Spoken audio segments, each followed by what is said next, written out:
Graças e paz aí para todo mundo, paz do Senhor Jesus para os pentecostais, graças e paz para todos os nossos irmãos aí em Cristo. É uma satisfação a gente começar essa nossa entrevista aqui no Pneuma. Hoje nós temos a ilustre visita, o nosso entrevistado de hoje é o Dr. Aaron Simmons, me perdoe se eu estiver pronunciando o nome errado,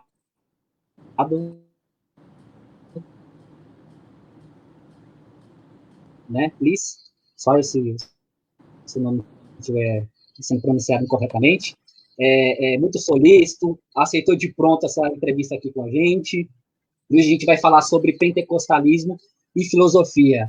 E aí o Wellington hoje está é o nosso tradutor aí, é o que tem o dom de línguas hoje, que vai fazer a nossa intermediação e vai ajudar a gente nessa entrevista aí. Vamos lá, gente, vamos começar essa entrevista, muita coisa boa pela frente. O Wellington, pode traduzir aí, e aí a gente vai falando aí. Aaron, he just introduced you and he also thanked you for accepting the invitation to be here with us. And then, so I'm just summarizing everything that he said. And then now we're gonna start the interview. So he's gonna ask something, I'll translate, and then you do the job. Sounds good. Thank you so much, Professor Ferreira, for having me here. It's an honor to be with you. Muitíssimo obrigado, Douglas Ferreira, por me convidar. É uma honra estar aqui com vocês. Eu que agradeço. Pede para ele fazer uma apresentação aí geral, uma bio rapidinho. Aaron, he would like you to introduce yourself briefly, talk a little bit about you, your work, whatever you think it fits. Sure, happy to. So I was born in Cleveland, Tennessee, which is in the American South. Eu nasci, ele está dizendo que ele nasceu em Cleveland, no estado de Tennessee, e que fica no sul. And my parents and my grandparents and my great-grandparents all were part of the Pentecostal tradition, the Church of God from Cleveland specifically. E os meus pais, os meus avós e os meus bisavós, todos eles foram pentecostais da Igreja de Cristo aqui do Tennessee. And coming out of that tradition, becoming a professor of philosophy might seem a little strange. E tendo essa tradição de família como pentecostal e se transformar em doutor em filosofia parece algo estranho. But what brought me into this space was the fact that both of my parents are professors. They're not philosophers, but they are professors, and so I grew up in an intellectual Pentecostal home. O que acontece é que os meus pais, ambos são professores universitários, e isso naturalmente eu cresci em um ambiente, em um lar universitário, e isso me ajudou. Eles não são da área de filosofia, mas são acadêmicos. So when I became a philosopher, the areas that were interesting to me were philosophy of religion and political philosophy, the two areas that you probably shouldn't talk about at home with your family. E quando eu entrei na área de filosofia, eu me interessei pela área de filosofia da religião. E esse tipo de coisa que você pode falar em casa, discutir em casa. And most of my work has been in postmodern philosophy of religion and trying to appropriate postmodernism in determinate ways for living religiously and finding truth in our society. E a minha área, ela lida, por exemplo, com pós-modernismo na área de filosofia da religião e de que maneira nós podemos encontrar, por exemplo, a verdade na área da filosofia. Ok. Eu tenho uma curiosidade até em relação à questão da formação do Aaron, para ele explicar essa transição do espírito, né? Essa transição do espírito para a gente, por favor. Porque na bios dele fala que ele começou indo para o college interessado em estudar física. E aí, quando ele passou por Cambridge, ele estudou um tempo em Cambridge e foi em Cambridge que ele teve essa transição, essa vontade de mudar para a área mesmo de filosofia, enfim, filosofia da religião.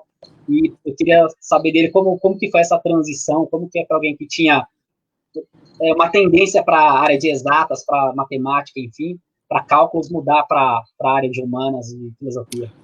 Douglas is asking you if you could just talk a little bit more, expand on how you decided to study philosophy, because when he was reading your biography, he read that you started studying physics. So he would like to know what prompted you to change from physics to philosophy.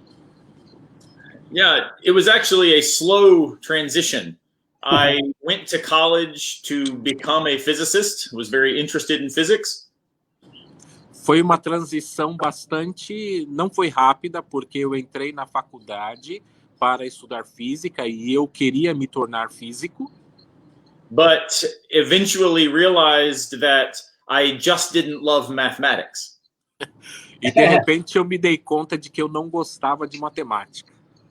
So, not knowing what to do, I decided to travel and went to Europe and studied in Cambridge, England. E sem saber o que fazer, eu resolvi viajar e fui para a Inglaterra, para Cambridge, nesse período procurando, né, o que fazer. And while I was there, I rediscovered what I had been learning as a kid at home with a father who is an art professor, the art and culture that basically formed the humanities. E então, ao chegar na Inglaterra, eu comecei a revisitar aquelas coisas que eu aprendia na minha casa, no meu lar, porque o meu pai é professor de humanas, né? E foi isso que é a base para toda a área de humanas, que eu comecei a despertar o desejo de coisas que eu aprendi em casa. So I switched my major and studied history, intellectual history in particular, but then between college and graduate school, discovered that what I loved about intellectual history was the ideas. And instead of just asking what had happened, I wanted to ask what should happen and how we ought to believe. And that's when I transitioned to philosophy. E eu mudei, então, a minha área de especialização. Eu passei para estudar a área de história.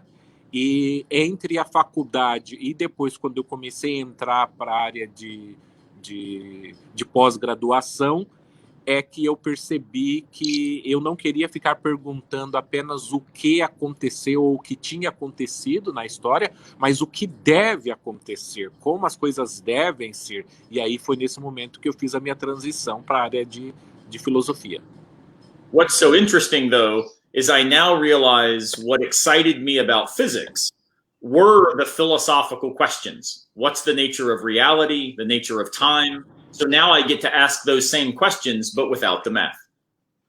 E agora, né, olhando, analisando tudo o que aconteceu, eu me dou conta do que de fato me atraía na área de física, né?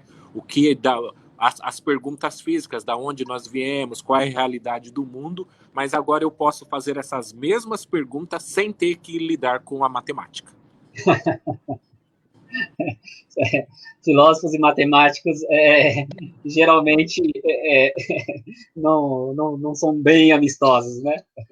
Pelo menos algumas décadas atrás, a filosofia e a matemática eram meio distantes, né? He's just telling that at least in the past, like mathematicians and philosophers, they didn't get along very well. Eu vou deixar essa pergunta. Eu tenho mais uma pergunta que eu vou avisar para ele que a gente vai voltar nessa questão da questão da física, da matemática e da filosofia para o finalzinho da nossa entrevista. Eu acho que tem uma questão bem interessante aí para a gente aí. He just wants you to know that we are gonna he's gonna start interviewing you, ask more questions, but he's gonna ask you again another question related to the relation between mathematics and philosophy, but this question is gonna be at the end of the show. Certo. Então, feita a nossa introdução, gente, vamos para as perguntas. A nossa primeira pergunta, do nosso Wellington, nosso amigo, pastor e mestre também em teologia. O Wellington Mariano vai nos ajudar aí, junto com o Aaron.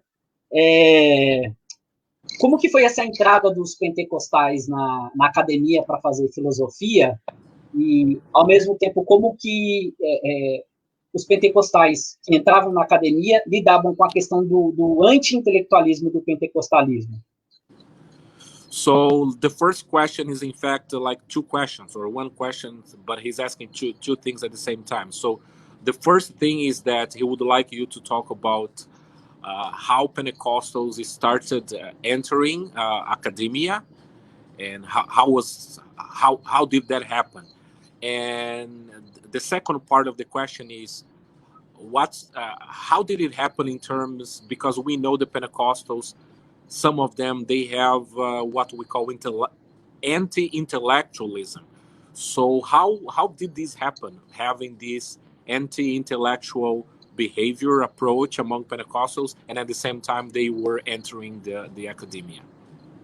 It's a good question. I should preface my response by saying I am definitely no longer a historian.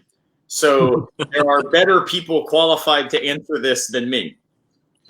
Ele está dizendo o seguinte, que ele vai responder, mas naturalmente ele não está mais na área de história e que existem pessoas da área de história mais capacitadas para responder essa pergunta do que ele.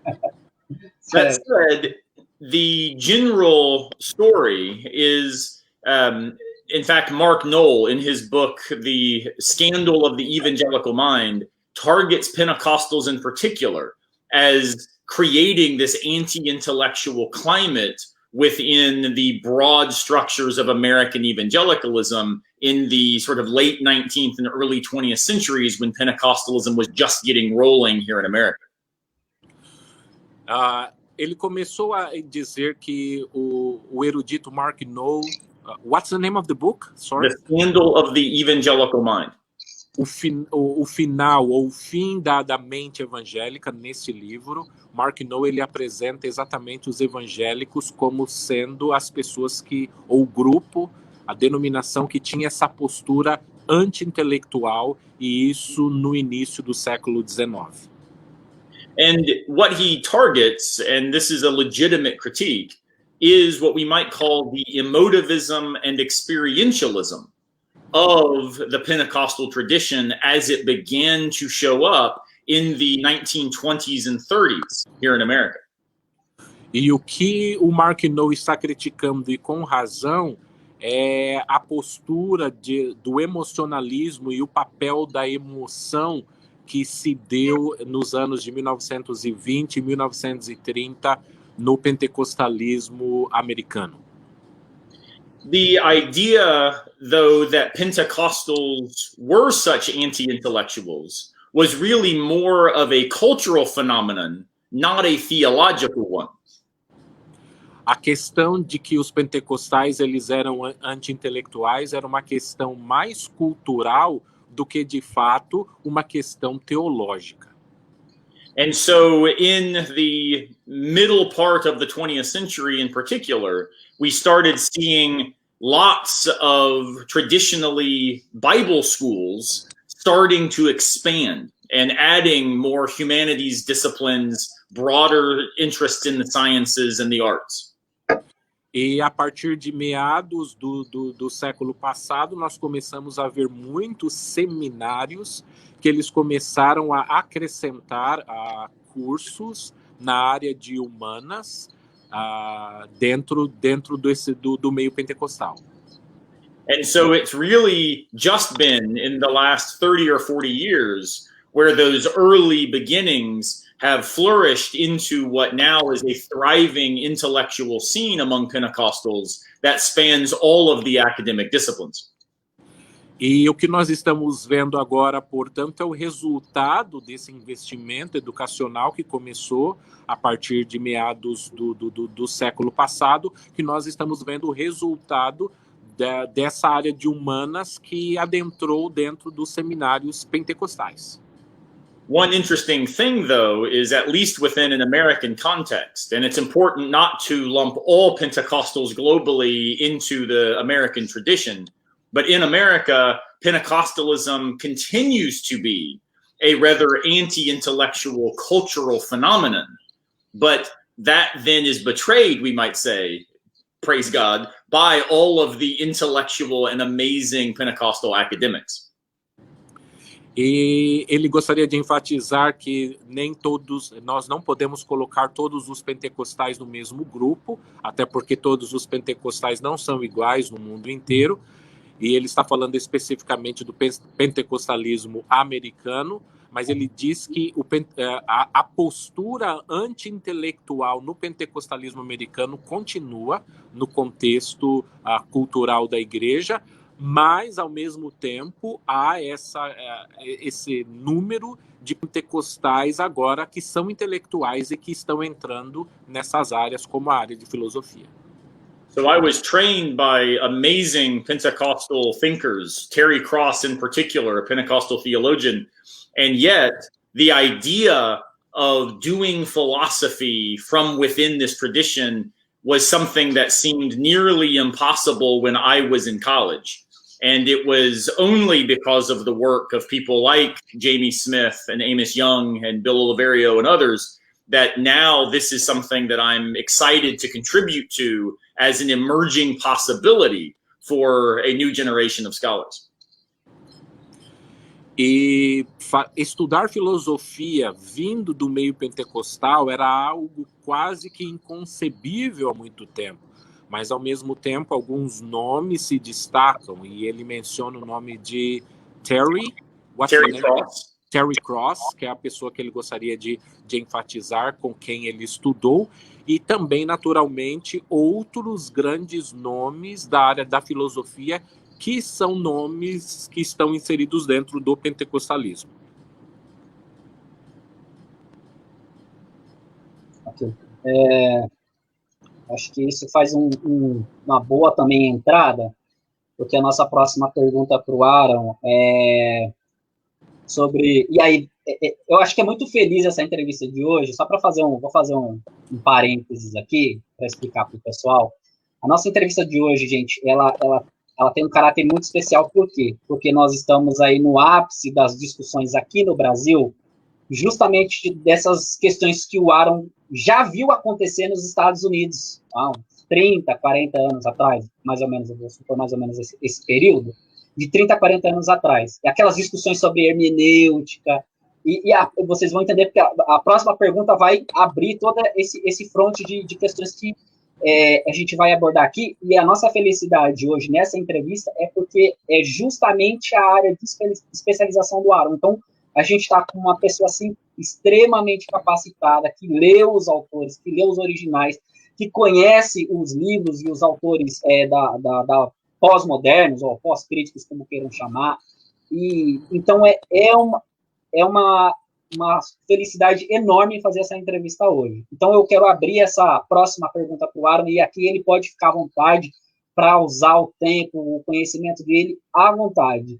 Para ele falar um pouquinho sobre pós-modernidade e como os pentecostais podem aproveitar a pós-modernidade no trabalho filosófico.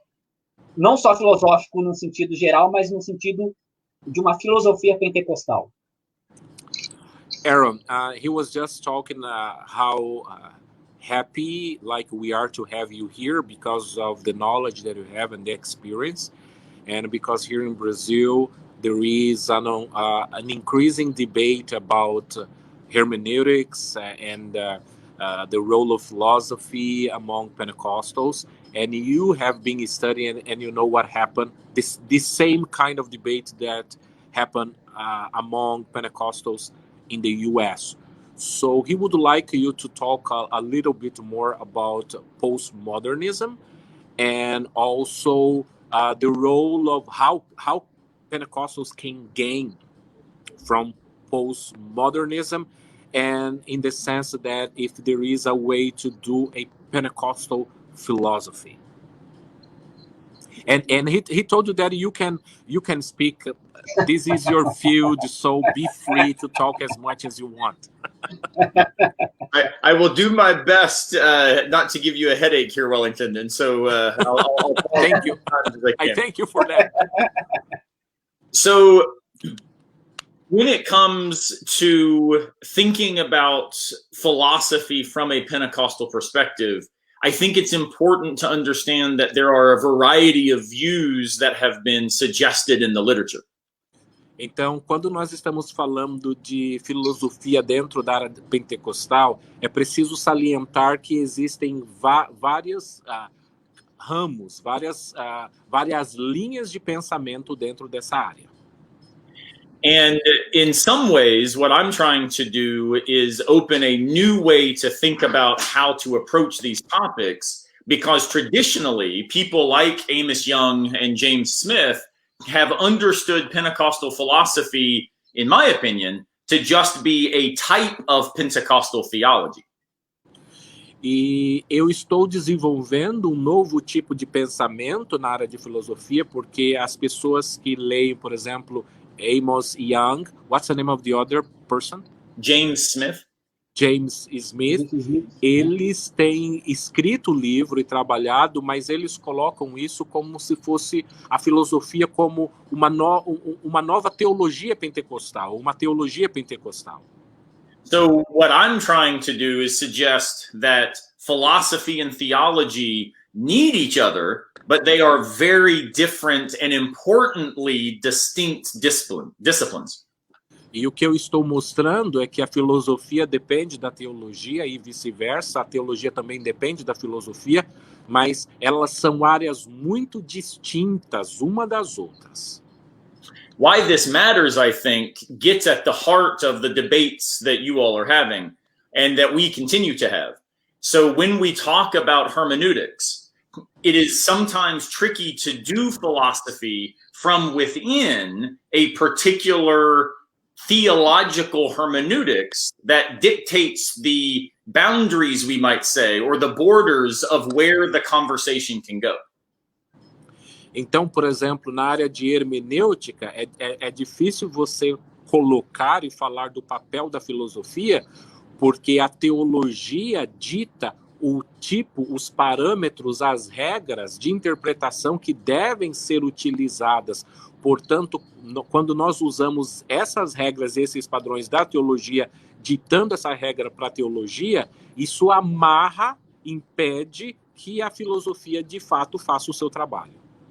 And I think this is important because, at least here in America, you will rarely find Pentecostal institutions that have philosophers not in theology departments. And the reason they get located there is, you might say, a way of trying to put a kind of protector around them to make sure that they can push and ask questions, but ultimately work within the bounds of Pentecostalism rather than doing the appropriate philosophical work of asking questions in light of it.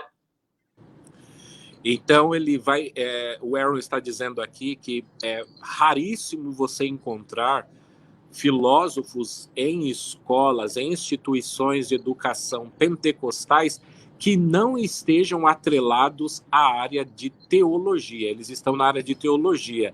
E por quê? Porque a teologia funciona como se uma espécie de proteção para eles, que eles devem fazer as perguntas, mas as perguntas devem ser feitas dentro de um contexto teológico, impedindo com que esses filósofos façam as perguntas que de fato eles deveriam estar fazendo. Ou seja, a teologia nesse sentido fica como algo que os limita na sua ação. So for me in particular, I am intentionally not at a confessional institution because I actually think it frees me up to do better philosophy and then also be public about my Pentecostalism in more compelling ways. E no meu caso específico, o Aaron está dizendo agora, eu não leciono, eu não trabalho dentro de uma instituição educacional pentecostal, exatamente porque isso me dá liberdade para que eu possa fazer as perguntas, que eu possa ir mais a fundo nos meus questionamentos e que eu possa colaborar de uma maneira mais válida para o pentecostalismo. Now, when it comes to postmodernism, that just is a sort of even worse thing for me to do for most Pentecostals, because postmodernism really for the last 30 years has been seen as the great enemy of Christian truth. E já em relação ao pós-modernismo, a situação fica ainda mais difícil, fica pior, porque dos últimos 20 e 30 anos, o pós-modernismo ele tem sido visto como o grande inimigo da área da teologia. So when I declare that I am a postmodern Pentecostal, that is often simply impossible for lots of people. And yet I think postmodernism offers us genuine resources, not just to push Pentecostalism in a different direction, but actually gives us resources for better understanding what Pentecostalism actually offers. E quando eu digo que eu sou um filósofo pentecostal e pós-moderno, as pessoas não acreditam, não pensam que essa combinação possa existir, mas de fato eu penso e acredito que o pós-modernismo ele possui recursos e meios que podem ajudar e ajudam a explicar o que é o pentecostalismo, o que o pentecostalismo de fato é.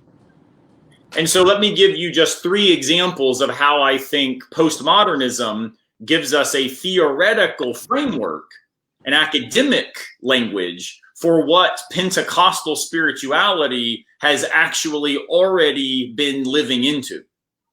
Deixa eu apresentar aqui 3 exemplos do que eu acredito que o pós-modernismo ajuda a criar essa estrutura para explicar, de fato, o que o pentecostalismo é.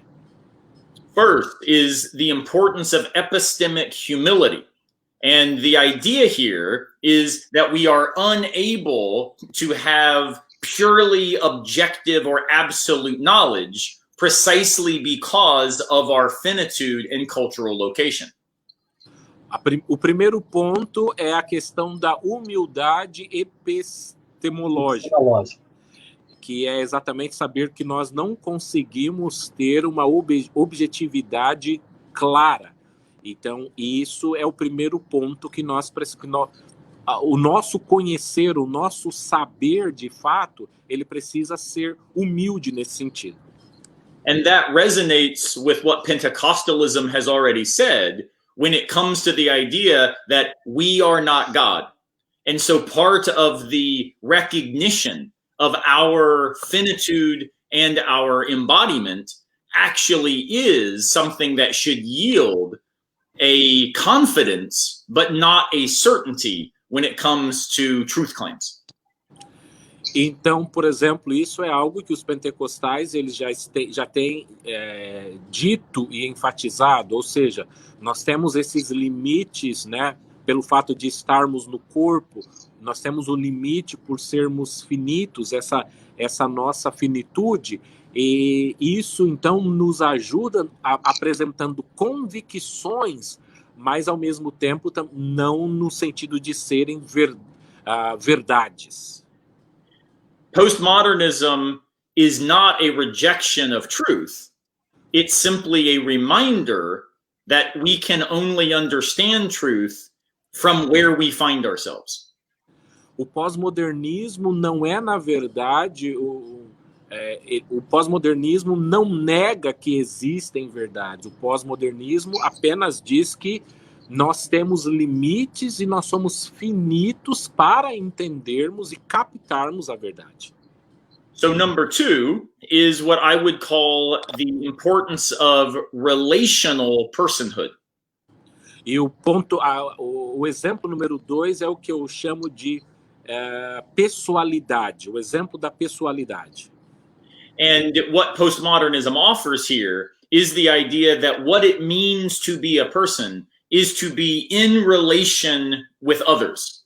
So we see this in a variety of ways across various thinkers, all of whom are calling us back away from the Enlightenment idea of being a detached mind.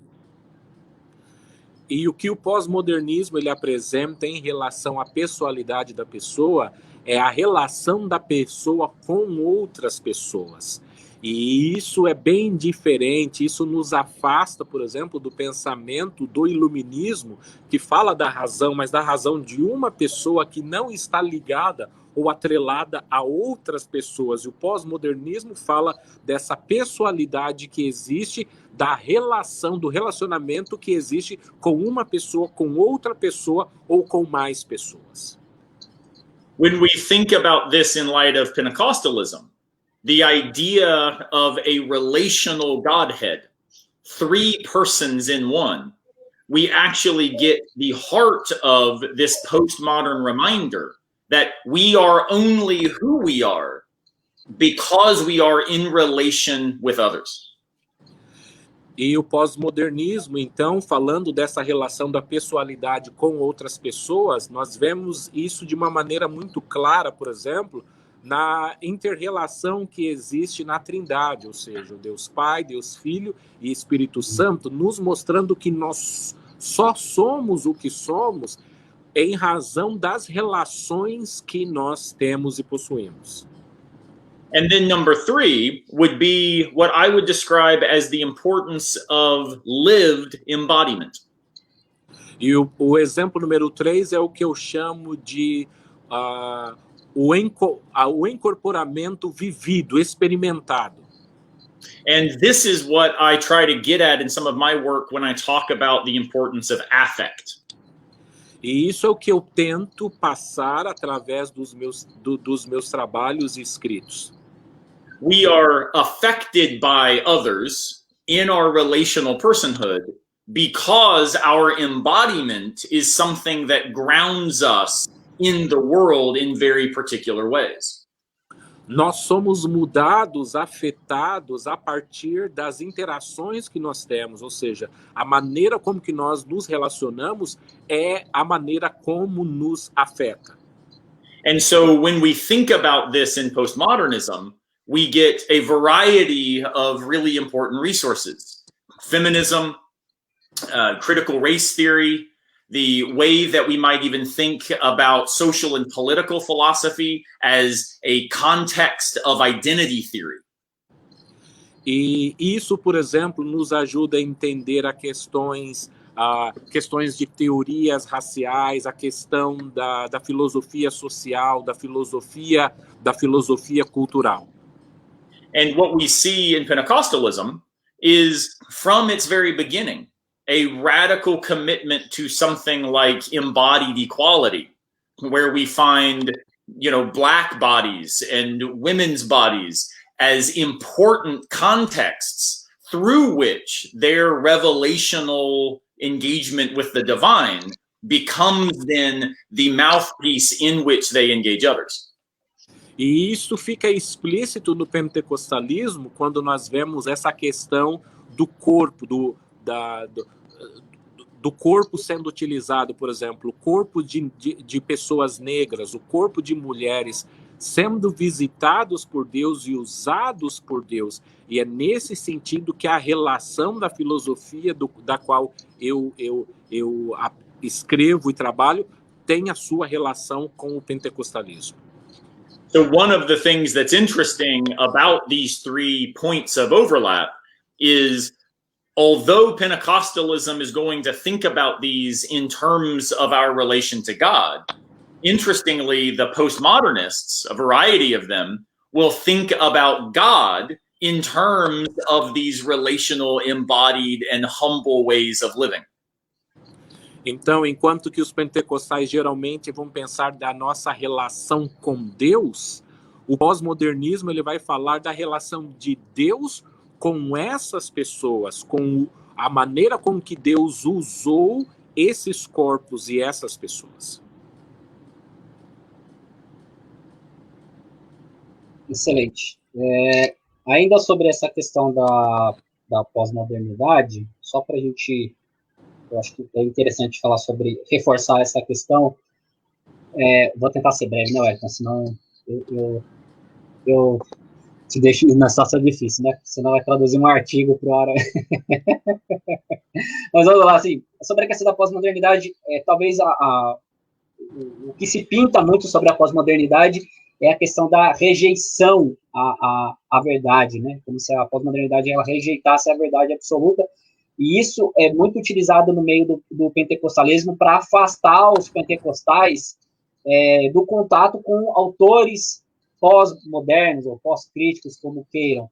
E aí eu queria perguntar para o Aaron o que ele aconselha, como ele pode explicar para a gente como que um pentecostal pode se aproximar desses autores, né, para trabalhar uma filosofia pentecostal e para absorver desses autores o melhor que eles têm a oferecer.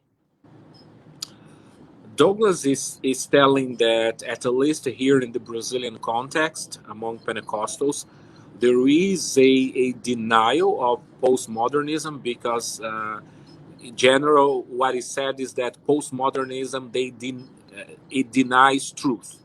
So we cannot have truth in postmodernism. So his question is, what's your advice to Pentecostals in terms of how they should relate to postmodern writers and thinkers and the way that they can benefit from it? My answer will be a little snarky. The best advice I can give is to encourage students, those in the community, to stop reading Christian accounts of postmodernism and start actually reading postmodernists. Ele disse que ele precisa... O conselho dele é bastante claro e direto, é que os cristãos, nesse sentido, precisam de parar de ler autores cristãos que estão escrevendo sobre o pós-modernismo, e eles precisam ir diretamente para a fronte e ver e ler sobre pós-modernos que estão escrevendo sobre o pós-modernismo. The reason I say this is because although there are some amazing we might call them gateway drugs. I don't know how that would translate in Portuguese, but a gateway drug into postmodernism would be something like James Smith's Who's Afraid of Postmodernism, Meryl Westfall's book, Suspicion and Faith. There are Christian accounts of postmodernism, even my own work, that tries to make it palatable. I'll come back in a second. Então, nós temos que ver que mesmo esses autores que ele citou aqui, todos eles têm uma espécie de uma aversão ao pós-modernismo. Então, os leitores que estão lendo essas obras, eles estão sendo naturalmente moldados também a não gostar do pós-modernismo ou ter as mesmas reticências que o autor tem do pós-modernismo. Então, ele precisa, de fato, se desvencilhar disso e ir para autores que não são cristãos, mas que escrevem o pós-modernismo pelo pós-modernismo, sem essa relação com a teologia. And so, once we move past those sorts of accounts and start reading the works of people loosely affiliated with postmodernism, existentialism, and phenomenology, figures like Jacques Derrida, Emmanuel Levinas, Jean-Louis Chrétien, feel free to ignore all the names, Wellington. What we end up finding is that postmodernism never suggests that there is no truth. In fact, to suggest that would require them to occupy the position outside of the world that they reject. Instead, they remind us that we are always in a context, in a world, speaking a particular language, trying to understand things from where we are. E então ele falou, por exemplo, nós precisamos sair da leitura desses autores que têm esse preconceito, e quando nós superarmos essa fase, nós podemos ler outras pessoas, obras como a dele mesmo, que é mais palatável, que não tem essas críticas, e quando você chegar a esses autores que ele mencionou aí, o Derrida e outros, ele vai dizer que essa ideia de que o pós-modernismo nega a verdade, não pode alcançar a verdade, não existe dentro do pós-modernismo. Se eles fizessem isso, eles estavam traindo, eles estavam se colocando fora de uma posição do mundo que eles dizem que não pode acontecer, porque a verdade, o conhecimento é sempre dado contextualmente, através dos amigos que nós temos, através da língua que falamos. Então, tudo é feito de maneira relacional. É isso que o pós-modernismo apresenta, e não uma negação da existência da verdade. Let me give you two examples. One would be Jacques Derrida, who is often quoted as saying, there is no outside of a text. Deixa eu começar com dois exemplos, e o primeiro deles é muito citado o Derrida dizendo que não existe... Can you say that again, Aaron? There is no outside of the text. Não existe o fora do texto, o existir fora do texto, que é atribuído a Derrida. This gets read as, therefore, there is no fact, no truth, there is only interpretation. E isso é lido assim, que não existe fato, não existe verdade, o que existe é apenas a sua interpretação. But what he's actually claiming is that whatever fact or truth there is, we can only access it internal to the interpretive structures that form our embodied living. Mas o que ele está dizendo é que a verdade que existir, nós só conseguimos captar parte dessa verdade ou essa verdade através do nosso corpo, através do nosso contexto, através da nossa língua que nós vivemos. Não é uma negação da verdade, mas dizer os limites pelos quais nós conseguimos chegar a essa verdade. Second example would be Michel Foucault in his notion of truth and its relation to power. O segundo exemplo vem de Michel Foucault com a sua relação entre verdade e poder.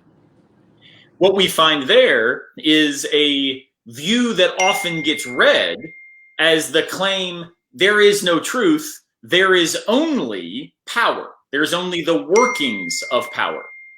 E o que nós lemos, o que geralmente as pessoas entendem ou é passado adiante em relação ao Michel Foucault, é que não existe verdade, existe apenas o poder. É essa a ideia que as pessoas têm, pelo menos a maioria delas, quando lê ou entende Michel Foucault. But what we actually find is a reminder of the way that what gets to count as truth in our communities is often marked by the way that power structures function in our society. E o que, na verdade, ele está querendo dizer é que a verdade, a maneira que nós vemos e chegamos a essa verdade é através das relações, da hierarquia de poder que existe entre o nosso meio, entre os nossos grupos, entre os nossos relacionamentos.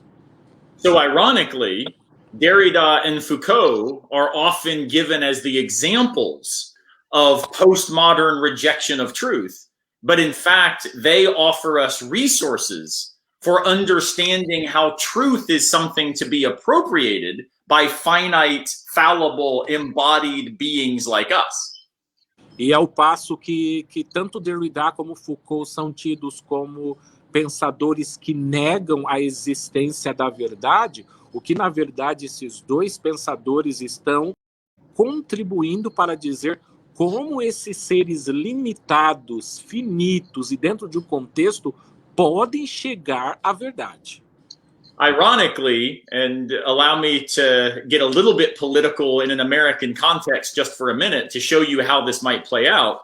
Ironically, in America, what has happened are the very Christians most scared and most angry about postmodernism. They, in fact, in the last few years, have become the examples of the thing that they were worried about. E permita-me que eu faça uso político agora, e eu preciso fazer esse uso político para explicar para vocês o ponto que eu quero fazer aqui. São exatamente esses evangélicos norte-americanos que têm medo do pós-modernismo, que hoje eles estão agindo da maneira que eles diziam que as outras pessoas iriam agir. Então, eles, na verdade, hoje estão se comportando da maneira que eles diziam que os outros iriam se comportar. So what we have found is that, for example, whatever the leader of their community, in this case, it was unfortunately Donald Trump, whatever he said and whatever account of truth he was presenting, that got taken unquestionably as the only way then to make sense of themselves and the world. E aqui o exemplo, por exemplo, é que o líder desse grupo cristão, e nesse caso a pessoa que atuou como líder foi o ex-presidente dos Estados Unidos, o Donald Trump. Tudo que o Trump dizia era interpretado e tido como verdade. Tudo que vinha da boca do presidente é interpretado e visto por esse grupo como verdade. So ironically, rather than postmodernism being a danger to Christian faith, it actually stands as giving us the critical resources to be able to diagnose when truth becomes infected by power and when we give away our critical dialectical engagement into something that is not much more than political interpretation. E então, nesse caso, nós vemos que, ao contrário do pós-modernismo nos atrapalhar a pensarmos de maneira crítica, o pós-modernismo, através desses pensadores, eles estão nos fornecendo os mecanismos, as ferramentas de interpretação e de engajamento para nós percebermos que, no fato, essa verdade que está sendo interpretada pelos evangélicos nos Estados Unidos é uma verdade que é mediada pelo poder. Então ele está usando aí a questão do Michel Foucault, como que a verdade chegou mediada pelo poder. Incrível. Embora ele esteja falando dos Estados Unidos, se trocar Estados Unidos para o Brasil, a análise é praticamente idêntica.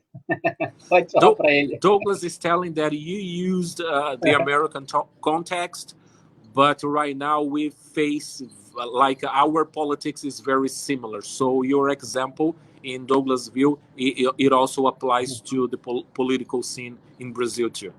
And sadly, this is where we find, unfortunately, Brazil and America have had some of the worst COVID results, largely owing to the fact that Christians are refusing to show neighbor love and instead are walking lockstep with the way power is then functioning in society. Postmodernism, and I would suggest Pentecostalism, should challenge those power structures rather than just reinforcing them. E aí o Aaron vai dizer exatamente que você pode ver que tanto os Estados Unidos quanto o Brasil, eles aparecem na lista dos países com os maiores números de Covid. Por quê? Porque a liderança desses dois países, né, a maneira como que a liderança desses países agiu, é que vai refletir nesses números. Então, nós podemos ver que os cristãos não devem permitir que essa estrutura, a maneira como que a verdade chega mediada pelo poder, que ela permaneça. Na verdade, nós devemos utilizar isso para desafiar essa visão de mundo que está sendo apresentada. Então, a filosofia nos ajuda a interpretar e ver como essa verdade chega mediada pelo poder. And in this way, I would suggest that postmodernism's focus on critique is similar to the prophetic dimension in Pentecostalism, where it's not about telling the future, it's about speaking truth to power in the name of the oppressed, the marginalized, and the suffering. That very focus is precisely a postmodern recognition that power structures often dictate what gets to count as true and who gets to count at all. Então, é dessa maneira que o pós-modernismo ajuda e deveria ajudar os cristãos, e em especial os pentecostais, porque funcionando como algo profético, ou seja, as pessoas reconhecem essas verdades e devem dizer que elas devem ser contra essa verdade para defender os pobres, para defender os oprimidos, para defender aquelas pessoas que estão morrendo em razão das doenças. Então, a profecia, nesse sentido, não não é no sentido de prever o futuro ou falar para o futuro, mas olhar para essas estruturas de poder e reconhecer como essas estruturas de poder estão passando a verdade e desafiar isso. Essa é a postura que deve acontecer dentro do pentecostalismo. Ok. Obrigado, também acho que extremamente importante aí essa ponderação. A gente sabe que às vezes quando se fala de política, os ânimos das pessoas ficam um pouco, né, aflorados, mas esse é o dever do filósofo. O filósofo não fala para agradar a público, o filósofo tem um compromisso com a verdade, não é isso? O filósofo cristão muito mais ainda. É claro que o Aaron está falando de como ele entende isso, né? E talvez mais apropriado do que uma piada, né? Mais pós-moderno no contexto dele, dizendo, eu estou falando do meu ponto de vista. Ele não está dizendo que isso é uma verdade absoluta e que você precisa concordar totalmente com o que ele está falando, mas é como ele entende, ele como filósofo, como cristão, como pentecostal, como residente nos Estados Unidos, como ele enxerga isso. E acho que é importante ouvir isso também, né? Alguns vão concordar, outros podem discordar, mas o mais importante é a gente saber ouvir o que as pessoas estão dizendo e tentar entendê-las antes de chegar a qualquer conclusão. Acho que precisava só fazer essa consideração. Perfeito. Douglas was just telling that sometimes when we talk about politics, because of the polarization, sometimes people, they get mad, but that's not the intent of the video. And he's just telling that we need to present the view the way that you understand, and we need to be open to the contrary. And that's the role of the philosopher, telling you to rethink the way that you are, the way that you see the world, the way that you behave. So basically, in a nutshell, that was his comment. Yeah, and it's important to understand nothing that I have suggested would dictate a progressive or conservative view of politics. It does expect of us that we do the work of philosophy, and I would suggest the work that God calls us to, internal to the idea of reasoning together. And God did not make us puppets, but instead calls us to be disciples. That requires the critical work of philosophy, but it doesn't demand that we all then end up agreeing about a particular political vision.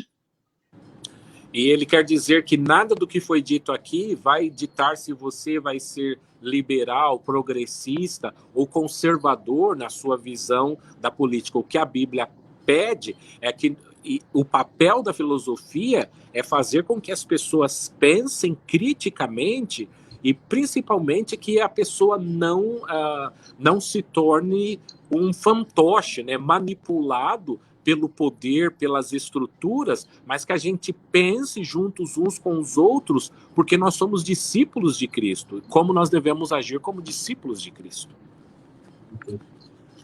Eu quero passar para uma próxima pergunta, e essa pergunta tem relação com os 2 artigos, um específico que eu li do Aaron. Eu vou falar, Wellington, você tem aí no WhatsApp, eu prefiro que você fale em inglês como é o termo, mas porque eu precisaria, eu tô aqui só com o celular. Então vamos lá. Eu falo e você me corrige. Você não é meu professor porque você é um bom tradutor e um bom falante de inglês. Mas você vai me corrigir se eu falar errado. Ou eu vou falar em português e você tenta aí o Aaron vai entender. Tranquilo. Eu queria que o Aaron explanasse para a gente sobre um conceito que ele cunha em um dos artigos dele, sobre uma existencialmente orientada pneumatologia pentecostal deixa eu ver, ortopática, no sentido de afetividade, sentimento. Existentiality orientada pneumatological ortopédica. Alguma coisa assim. Eu já vou falando para a galera, não falo inglês, eu só leio uma doação geral. He said that he wants to ask you to define this term that you coined like he read one of your articles, and I think that he wrote in English, so he was kind of afraid to say, and then he said, I don't know if I'm going to try to say in Portuguese or in English, but he said 3 or 4 terms, and I don't remember all of them, but you know it, right? I know the word. Well, maybe we can do this, Wellington. Let me take each part of the Perfect. term individually, and that way then it'll make the translation easier. Yes. So the idea is that Pentecostal spirituality should motivate philosophy that is directed toward the aspects that Pentecostalism highlights. Então a questão é que a teologia pentecostal deve ser canalizada, deve ser vista pela filosofia naqueles pontos que a teologia pentecostal enfatiza. Então, a perspectiva pentecostal por esse viés filosófico. So I'm not interested in trying to give some sort of rigid definition or designation about who counts and who doesn't count as a Pentecostal. Então, a minha questão aqui não é criar um termo, um rótulo rígido ou estrito demais para dizer quem entra e é considerado como pentecostal e quem fica de fora e não é tido como pentecostal. So with that said, the first thing that I think Pentecostal spirituality offers, as we might say, a revelation for philosophical inquiry, is the idea that it is existentially oriented. Então, o primeiro ponto que eu acredito que a espiritualidade pentecostal oferece nesse viés filosófico é a ideia de que nós temos uma experiência, ou seja, é tudo orientado através da experiência que nós temos. And this existential trajectory is found insofar as we see Pentecostalism focusing on the embodied experience of God. Então, essa questão existencial é o que nós vemos, então, que o pentecostalismo enfatiza como essa experiência corporal. But the second aspect, then, of this definition that I offer is pneumatological. And so what Pentecostalism offers is a focus on the way we live out that experience of God, internal to what we might call a spirited imagination. E o segundo ponto que did you say pneumatologically? Yeah. Então, que é espiritual, é a maneira como nós experimentamos o espírito. So what this spirited imagination offers is a recognition that the world is never as simple as it seems, nor is it restricted to what is currently the case. Hope, joy, and possibility become real for us, internal to this pneumatological identity. Então, essa identidade espiritual, ela é vista através da nossa imaginação por meio do espírito. Isso quer dizer que as coisas elas não são tão simples como parecem, que as coisas não são simplesmente aquilo que nós vimos. Então, que as coisas que nós vivemos, elas são muito mais complexas do que, de fato, as pessoas tendem a ver. And the last component, which I apologize, Wellington, might be the hardest to translate, is orthopathy. So I'm trying to get between orthodoxy, belief, orthopraxy, action, and highlight the affect or the implicated reality of living in this spirited space. E o outro termo seria algo como a ortopraxia, então, que ele quer falar, que ele está falando da questão da ortodoxia, que tem a ver com o entendimento correto das coisas e a praxis, o comportamento correto das coisas. So what we get is pathos, or being affected by God, the world, injustice, possibility. That space then becomes the enacted community that defines themselves according to this Pentecostal spirituality. Então, esse pathos, que significa ser afetado por algo, afetado por ela, é exatamente o espaço, então, é nesse espaço que nós somos afetados pelas pessoas, pela alegria e por todas as experiências que nós vivemos as coisas. So what I try to do is bring all of those components together and say philosophy that is interested in those aspects of the human condition, that seems to me to be getting at what Pentecostal philosophy might be. Então, esse termo, para mim, eu explico cada um desses termos nesse sentido do que, no meu ver, é o que a filosofia pentecostal é ou deve ser. É exatamente a explicação ou o conjunto da explicação de cada um desses termos. One of the problems, I think, with earlier Pentecostal philosophy is that it tries to get too distinctive. There's a unique thing that it is to be Pentecostal. And what I'm trying to suggest is Pentecostalism has a variety of flavors and manifestations and aspects. So I'm not concerned with who's in and who's out. I'm more interested in what that embodied community offers us for philosophical reflection. E ele faz aqui, ele está fazendo um contraponto com o que ele chama da filosofia, o entendimento antigo da filosofia, que entende o pentecostalismo como uma coisa mais rígida, em termos de definição. E não é nesse ponto de vista que ele trabalha ou que ele atua, mas ele vê o pentecostalismo como várias manifestações, algo multiforme.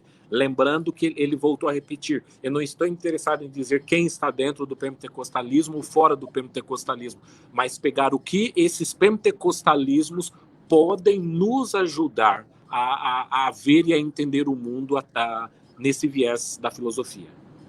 So here's a controversial claim.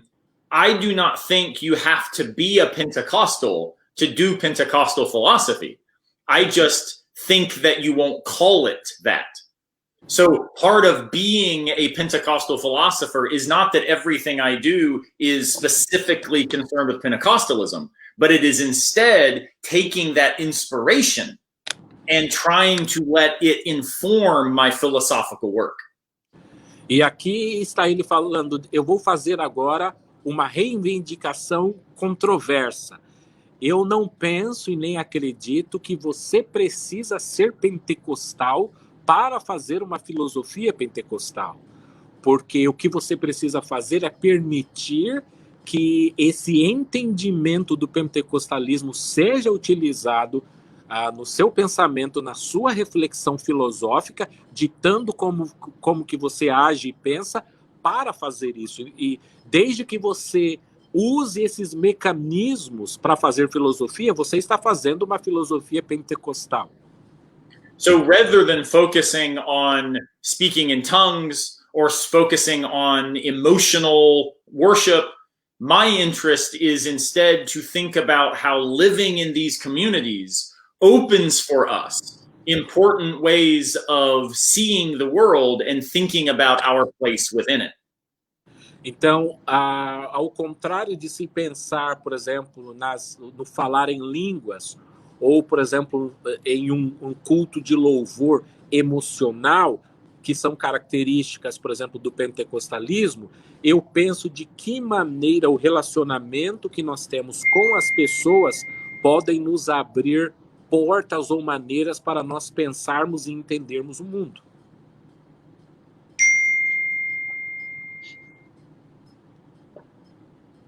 Certo. Muito bom. Eu acho que a gente vai caminhando aí já para as últimas considerações, mas eu queria, na verdade, ver que o Aaron pudesse falar para a gente um pouquinho. Eu sei que ele está aí numa conversa filosófica pentecostal com o Ion Chan, que tem feito alguns contrapontos a algumas questões que ele tem levantado. Eu queria que ele falasse um pouquinho dessas objeções, brevemente, não é nada muito, nem porque o nosso público não é um público necessariamente filosoficamente treinado, então é mais num sentido mais geral para dar um panorama dessa discussão filosófica que ele está tratando com o Ion Chan, sobre algumas questões que ele colocou no artigo dele em relação a essa proposta de uma delas, por exemplo, é essa distinção que ele faz entre uma filosofia pentecostal autêntica e uma filosofia confessional, pentecostal confessional, que é uma das coisas que parece estar em discussão entre ele e o Ion Chan lá. Eu queria que ele falasse um pouquinho dessa discussão e como que ele pretende responder ao último artigo do Ion Chan sobre isso. Douglas just asked me to translate that he would like you to talk briefly about the new paper that Ion Chan, I hope that's the right name, that you guys have been talking about authentic Pentecostalism and confessional Pentecostalism, but also bearing in mind that most of the people that are watching this right now, they don't have a training in philosophy, so that you keep doing this, making it able for these people to understand. I will do my best. Great practice, Wellington, for avoiding the technical term. So the debate between Yun and I is a broader debate in philosophy of religion. And it concerns the way in which we allow theology to inform philosophical work. O debate que eu e o Ian temos feito é debate bastante aberto, amplo, que fala sobre a maneira como que nós... Can you repeat the last sentence, Aaron? Yeah. So the debate is, what role are we giving theology as informing philosophy? Qual é o papel que nós estamos dando à teologia para ela informar a filosofia? So historically, this is an old debate, and it goes back at least to the Middle Ages, where we have a serious disagreement between people like Anselm and people like Aquinas. E esse debate ele remonta a muito tempo atrás. Isso trata, por exemplo, de pessoas como Anselmo e Tomás de Aquino, com as visões diferentes. So Anselm suggests that faith is the starting point, and then we seek understanding. Então nós temos Anselmo que disse que a fé é o ponto inicial e que after faith, we seek understanding. Nós procuramos então o entendimento. Alternatively, Aquinas claims that we can start with faith, but we don't have to. We can also start with what he calls natural reason, or basically, reason can get us to faith. E o Tomás de Aquino, por outro lado, ele diz que nós podemos começar com a fé, mas não necessariamente com a fé. Nós podemos começar, por exemplo, com a razão, e a razão vai nos conduzir até chegarmos à fé. Now, this doesn't mean that faith and reason are at odds. It means instead that they appeal to different authorities. Isso não quer dizer que a fé e a razão elas sejam inimigas ou sejam contrárias umas às outras, mas é simplesmente a maneira como que elas informam as pessoas. So, what I suggest, in line with Aquinas, is that theology is able to appeal immediately to evidence like scripture and church tradition. O que eu falo, seguindo, por exemplo, o ponto de vista ou a linha de pensamento de Tomás de Aquino, é que a teologia, ela faz com que a gente pense em coisas como, por exemplo, a Bíblia, a Escritura ou a nossa tradição. But philosophy can't make such immediate appeals because it has to appeal to evidence that is in principle available to all human beings. Já a filosofia não pode apelar para a escritura ou para a tradição, porque ela tem que buscar meios que estão acessíveis a todos. So what my critics and I are debating is, I suggest philosophy and theology need to be separate in this Thomas Aquinas way, not because one is somehow more important than the other, but in order that they each be able to contribute something important to our understanding. O que eu quero dizer, e seguindo aqui as linhas de Aquino, é não que a teologia e a filosofia também estejam brigando ou contrárias umas às outras, mas cada uma precisa seguir o seu caminho de maneira que cada uma dessas áreas possa dar contribuições válidas e verdadeiras. So I suggest that there is no such thing as confessional philosophy. Confessionalism is a theological appeal. O que eu defendo, portanto, é que não existe uma filosofia confessional, porque confessional é um apelo da teologia e não da área da filosofia.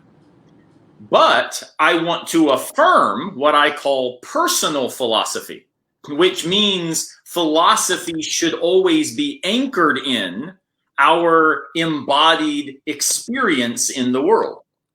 Mas, ao mesmo tempo, eu quero afirmar aquele entendimento que vem através da sua experiência, que vem através das suas experiências, através do seu corpo. So I refer to my Pentecostalism not as an authoritative appeal to some sort of theological truth, but as an embodied set of experiences that help me navigate the world in particular ways as a philosopher. Quando eu falo da filosofia pentecostal, eu não uso a linguagem ou os termos ou entendimento teológico, mas eu parto do princípio das experiências que nós temos pessoais e como grupo. My critics suggest that if I cut off theological evidence from the outset, that I am not allowing Christians to be authentic in relationship to their actual beliefs. Os meus críticos, eles contrapõem dizendo que se eu cortar a teologia, tirar a teologia desse debate, que eu não estou permitindo que as pessoas sejam autênticas a partir da sua fé ou do entendimento da fé que eles têm. My response is simply to say that they, of course, can make such appeals, but doing so is unlikely to expand philosophy to a very big audience, but instead it will circumscribe it and narrow it to those already theologically inclined.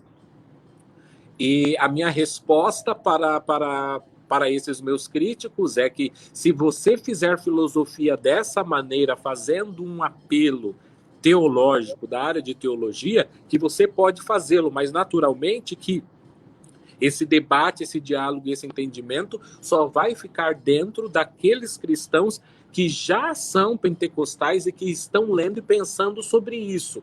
Para que você possa transcender e chegar a outras pessoas, você precisa naturalmente dialogar com outras questões que não essas da teologia. So the easiest way to show this distinction is, I think, that when we appeal to theology as philosophers, it's got to be prefaced as a conditional. If this is true about God, then what would follow? Então, eu quero dizer que quando nós fazemos filosofia, fazendo uso dos apelos teológicos, que nós temos que começar com condicionais. Se isso for verdade acerca de Deus, segue-se logicamente que, e aí você completa o seu raciocínio. Alternatively, those who follow Anselm, the more mainstream Christian philosophy crowd, wants to say, since this is true about God, the following follows. Porque os cristãos ou os teólogos, eles estão fazendo uso do ponto de vista de Anselmo, que fala, uma vez que Deus é assim, segue-se que isso, e aí você completa o seu raciocínio. And I want to say, both of those approaches are crucial for human inquiry, but I don't think that we can reduce one to the other. Instead, philosophy can be the handmaiden of theology, and theology can help make our philosophy more robust. E o que ele apresenta é importante para dizer que a filosofia não deve ser utilizada apenas só como um apêndice, algo a ser utilizado dentro da teologia, como algo menor dentro da teologia, mas que a filosofia ela deve ser grande o bastante para poder ajudar a teologia. Let me give you an example that maybe will bring it to the ground a little bit. I have no interest in being a pastor. I have no interest in my pastor telling me what is allowed in my philosophy. But I do hope that I am pastored and my pastor listens to me in ways that are productive for both of us. Deixa eu apresentar um exemplo aqui que talvez vai ficar mais claro para vocês o que eu quero dizer. Eu não quero me intrometer na área pastoral do meu pastor, naquilo que ele está fazendo, mas eu também não quero que o meu pastor venha me dizer quais são as perguntas que eu devo fazer ou como que eu devo fazer, como que eu devo pensar. Então, essa relação, eu não quero ser pastor. Então, a função dele vai continuar lá. Eu quero ter a liberdade para eu poder agir. To go back to what we talked about with Foucault, it would be bad for philosophy if we had to check everything with the theological authorities. Seria muito ruim para a filosofia se todos os avanços, aquilo que nós estivermos estudando, nós tivéssemos que verificar com a área de teologia. But I think it would be good for theology if it was able to draw on philosophy to expand its audience in ways that currently are difficult. Mas eu penso, por outro lado, que seria muito bom e proveitoso para a teologia se ela pudesse usar e aprender com a filosofia para que ela pudesse alcançar um público-alvo que não é da área de teologia. My being a Pentecostal makes my philosophy more compellingly, existentially engaged. Eu, sendo um filósofo pentecostal, faz com que a minha filosofia seja uma filosofia mais engajada existencialmente. But my being a philosopher makes my Christianity more reflective and humbled. Agora, eu sendo um filósofo, torna o meu cristianismo mais robusto, mais forte. So my hope in these debates with some of my critics is not that one of us wins this debate, but instead that we can realize there are more ways to do something like Christian philosophy than are often presented.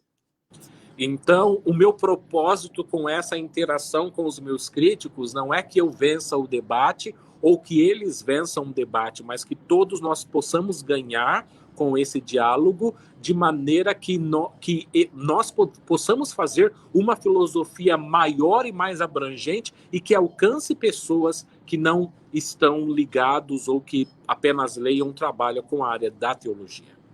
I think our tradition as Christians is made more compelling because of the disagreements among Anselm and Aquinas and among Black theologians and liberation theologians and among contemporary evangelicals. These debates actually create a dynamic community where truth is something towards which we are called, rather than something that we think we already have entirely figured out.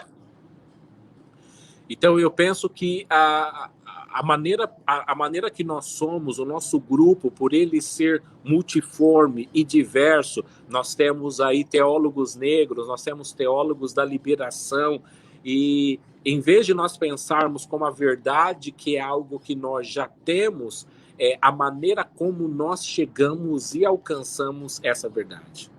We might say it's a matter of audience. Podemos dizer que é uma questão, então, de público. When I speak to academic philosophers, I speak differently than when I speak to people at my church. Quando eu falo para filósofos acadêmicos, eu falo de uma maneira diferente do que quando eu falo para os membros da minha igreja, por exemplo. But I don't see this as somehow negating or violating my Christian commitments.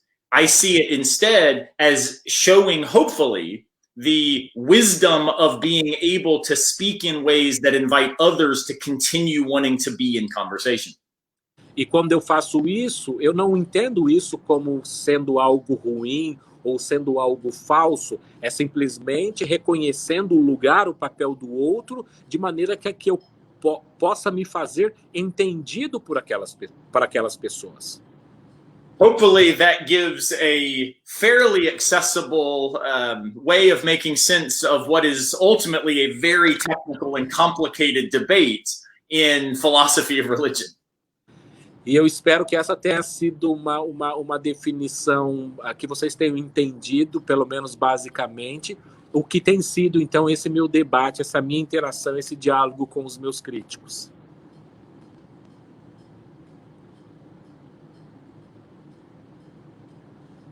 Douglas, eu não estou te ouvindo.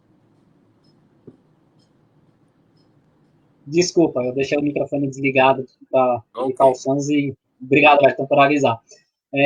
Acho que também está bem respondido, tá?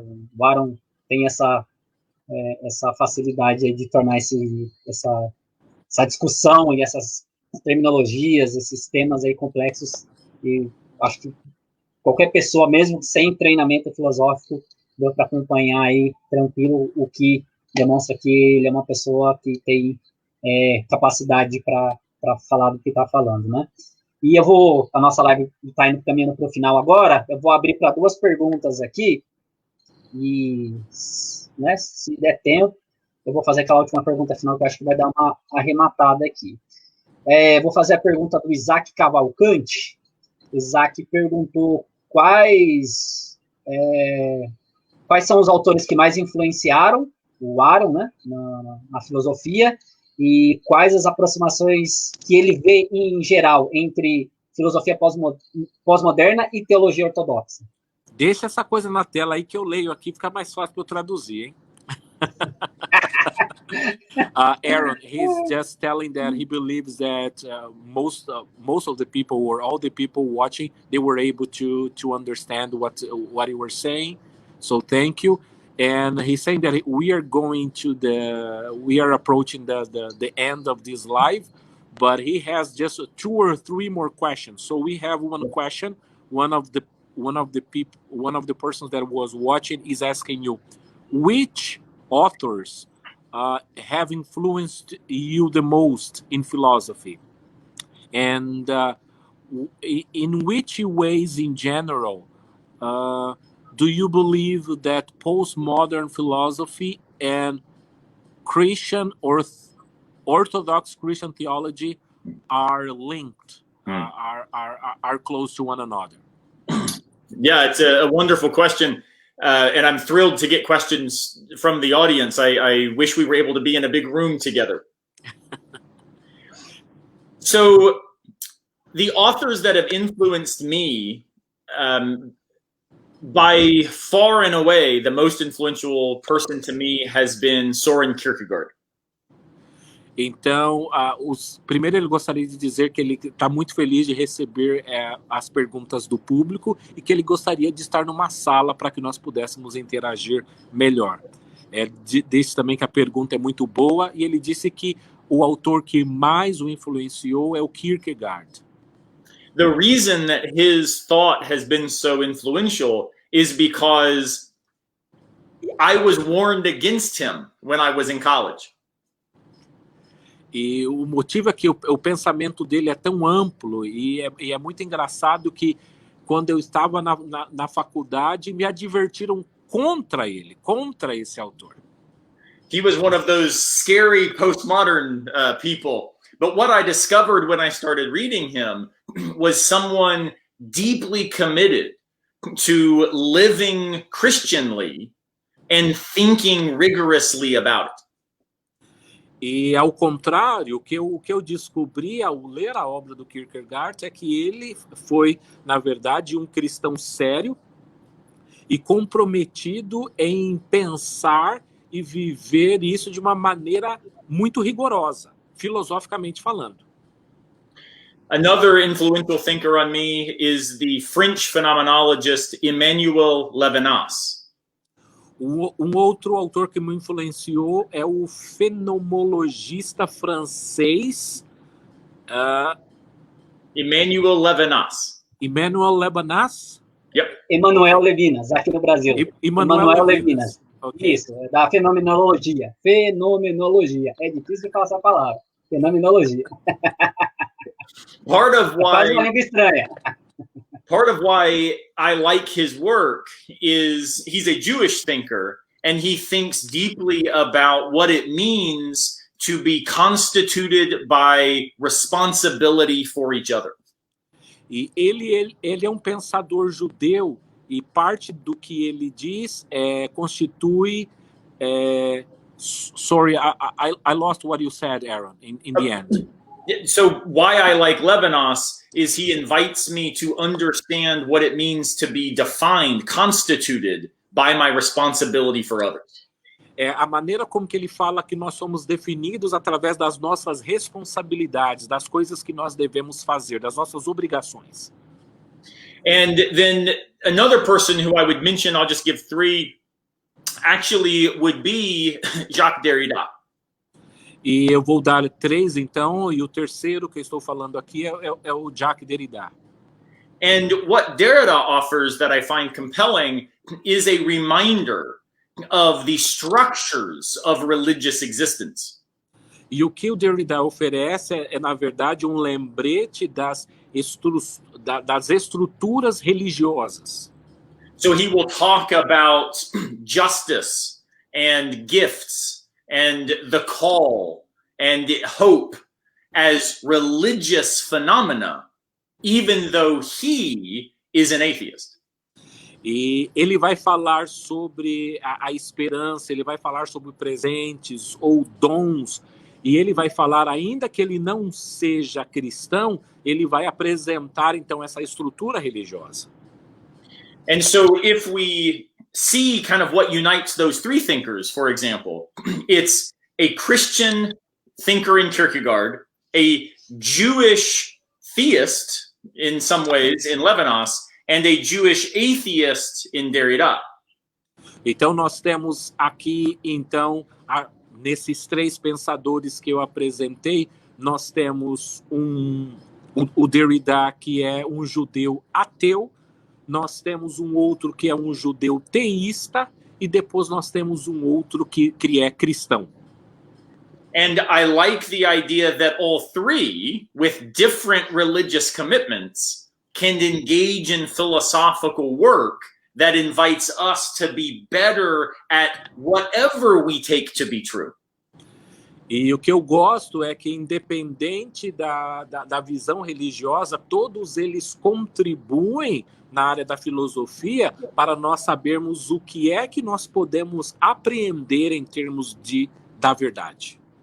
And to the last sort of second part of the question, I would say that probably the best place to go if you want to see Orthodox Christian theology and the structures of postmodernism come together would be the work of Dietrich Bonhoeffer.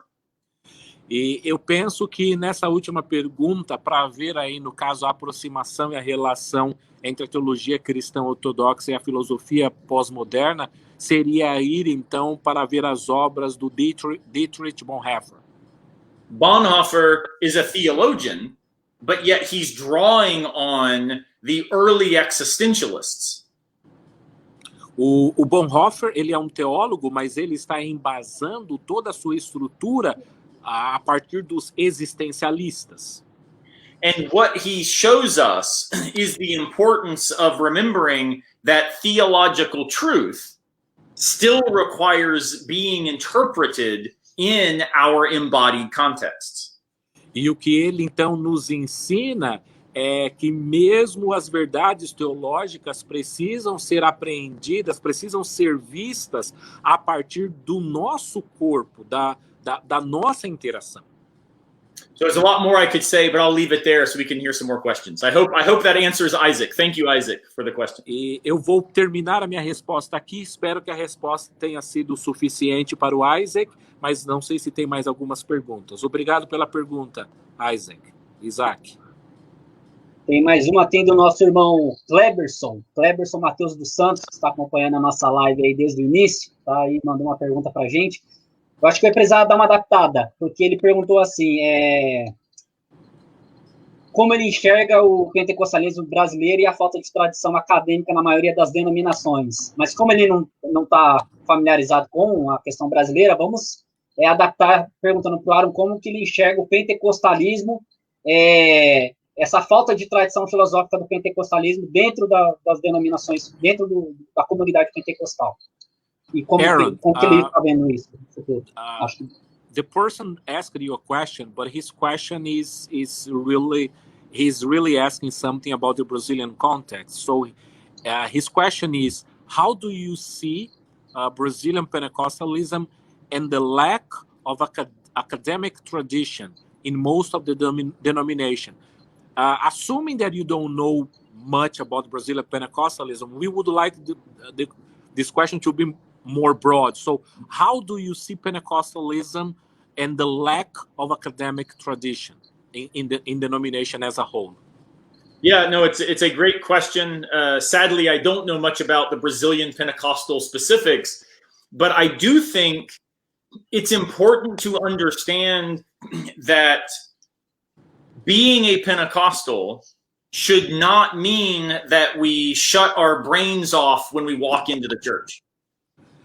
E ele disse que foi uma pergunta muito bem feita e ele, naturalmente, que ele não conhece sobre questões minuciosas do pentecostalismo brasileiro, mas ele está falando agora no contexto geral, e a questão é que o fato de nós sermos pentecostais não deve desligar o nosso cérebro, não deve nos deixar de pensar.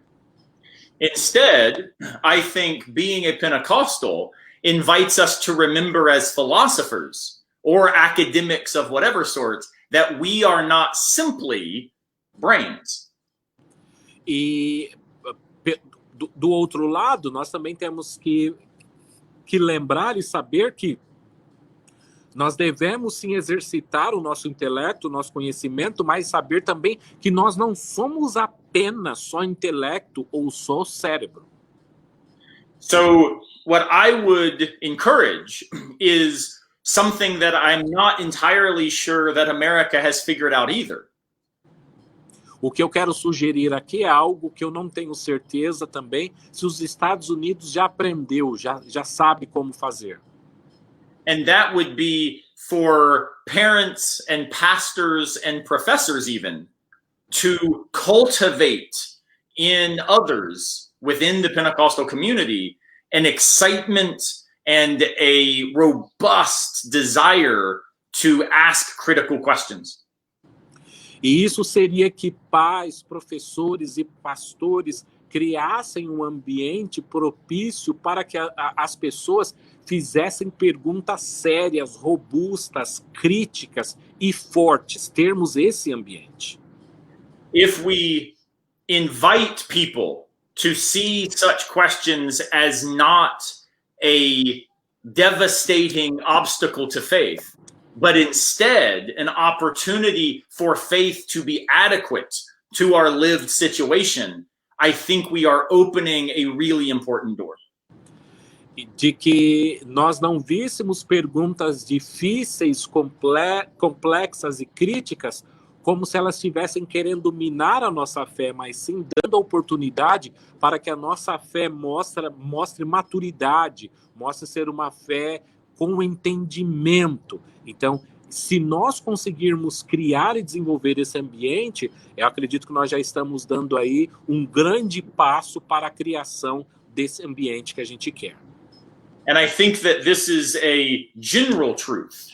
We don't have enough women in science because we tell our little girls that science isn't for them. E esse é o motivo, por exemplo, pelo qual explica, pelo menos em parte, porque nós não temos muitas mulheres nas ciências, porque nós dizemos a nossas meninas, quando crianças, que a ciências não é para elas. We don't have enough Pentecostal philosophers because we tell our children that philosophy is dangerous. E nós não temos muitos pentecostais na filosofia, porque nós dizemos aos nossos filhos, como pentecostais, que a filosofia é perigosa. But I find the God that we worship as Pentecostals in Brazil or in America to be a God who always invites us to model humility in the name of hospitality. E eu vejo o Deus que nós servimos, quer no Brasil ou nos Estados Unidos, é um Deus que modela o seu comportamento através da humildade, sempre nos convidando de uma maneira humilde. So as a final point on how to maybe cultivate this environment, not everybody is going to be able, for various reasons, to go get their PhD in some discipline.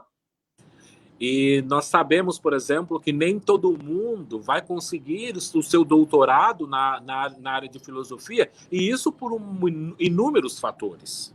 But everyone is able to talk with each other in small groups about ideas that matter. Mas todas as pessoas são capazes de falar em pequenos grupos sobre ideias que são importantes, ideias de fato de coisas importantes para a nossa vida.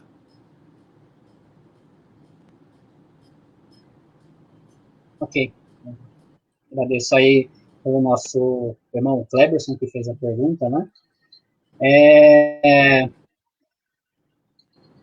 Eu vou agora voltar para aquela pergunta inicial, que eu acho que interliga todas essas questões, principalmente porque a abordagem do Aaron é uma abordagem, como ele mesmo falou, e pelos trabalhos dele que eu li, tudo, bem essa abordagem existencialista mesmo, né? Um filósofo pentecostal trabalhando com uma abordagem existencialista. Mas é mais uma pergunta assim mesmo para, né, para aliviar aí a nossa conversa. Aí ele pode ficar à vontade, não precisa, não é uma defesa de proposições, não. Porque no início ele diz, conversando sobre a transição dele das exatas para humanas, né? E falando sobre pentecostalismo e filosofia, eu queria perguntar para o Aaron se ele acha, se ele se vê escrevendo, por exemplo, um artigo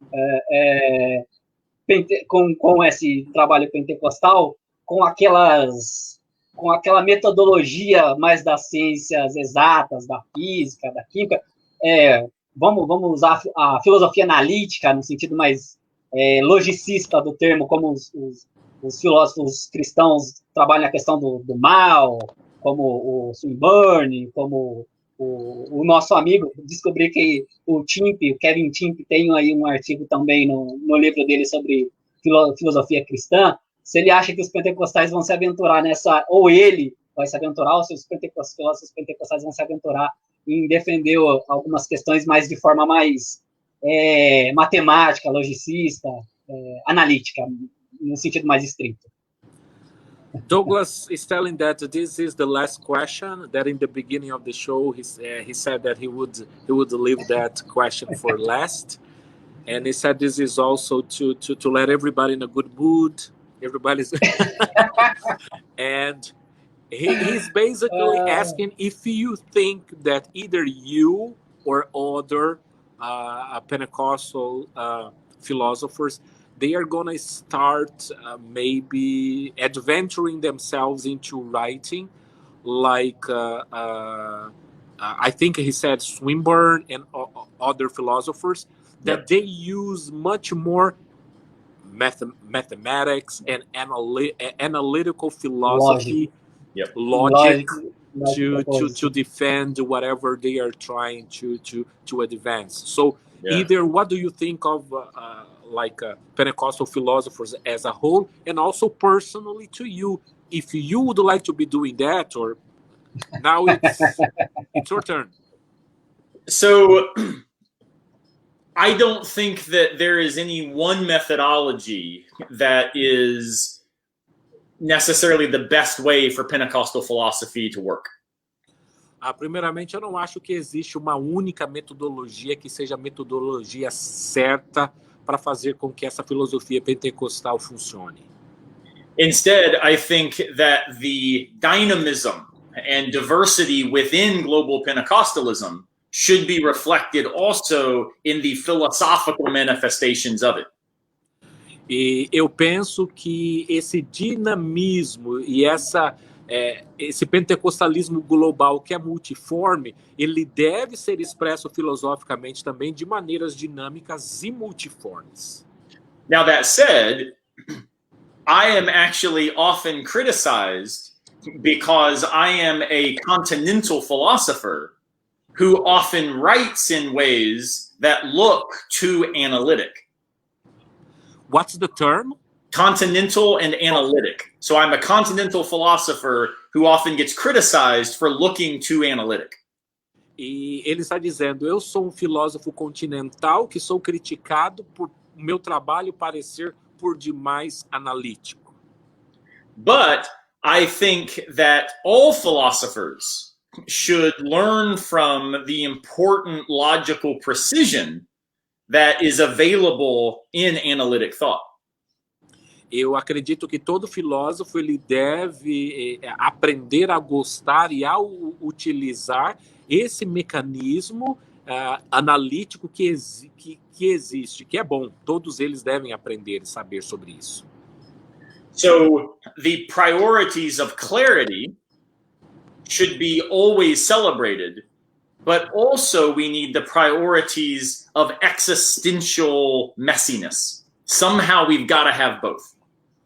Então, a questão analítica, a precisão, a clareza analítica, ela é muito bem-vinda e ela é muito boa, mas isso nós não devemos esquecer a questão existencial. E essa bagunça também existencial que existe, também deve ser refletido na maneira como que nós escrevemos. So just like we have conservatives and progressives who both care about justice, da mesma maneira que nós temos, então, conservadores e liberais em que ambos os grupos se preocupam com a justiça, we can have analytic and continental philosophers who care about truth. Nós também devemos ter filósofos continentais e analíticos, sendo que ambos grupos se preocupam com a verdade. The disagreements actually stimulate real inquiry and avoid complacency. E, na verdade, o debate entre esses dois grupos ajuda com que esses dois grupos cresçam e melhorem um ao outro. But I will leave the mathematics to Swinburne. Mas eu vou deixar a questão matemática com Swinburne. Início. Eu queria agradecer imensamente ao Dr. Aaron Simmons por participar com a gente aqui dessa entrevista, falando para A gente espera que alcance aí os 50 milhões de pentecostais no Brasil. He's thanking you for giving this interview to us, and he's telling that he hopes that this interview is able to reach all the 50 million Pentecostals that we have in Brazil. Well, I hope so too. It has been my honor, and once the pandemic is over, I would love to get to Brazil and be able to meet just a slice of those 50 million. E ele falou que ele também espera que esse vídeo possa alcançar esses 50 milhões, aí ele também entrou na brincadeira, e para dizer que ele espera que assim que acabar a pandemia, que ele tenha a oportunidade de vir ao Brasil para conhecer uma pequena parcela desses 50 milhões de pentecostais. Convidado para vir na minha casa, fala para ele. Pode Douglas falar. is telling that you are already invited to go to his house. Sounds wonderful. Thank you all so much. It is genuinely my pleasure, and it is amazing to feel the spirited imagination we talked about showing up in this sort of conversation. Thank you so much. Muitíssimo obrigado por convidarem, e naturalmente é muito bom ter visto o que nós falamos sobre essa conversa do Espírito, né, motivada pelo Espírito, ela aparecer também nesses diálogos que nós estamos tendo aqui nesse vídeo. Ok, muito obrigado, nós estamos muito felizes aí por quem acompanhou a gente até agora. Obrigado ao Dr. Aaron, obrigado também ao Elton Mariana, aí, nosso tradutor oficial e nosso amigo, ajudando aí a gente poder abençoar a vida de outros irmãos, trazer esse debate.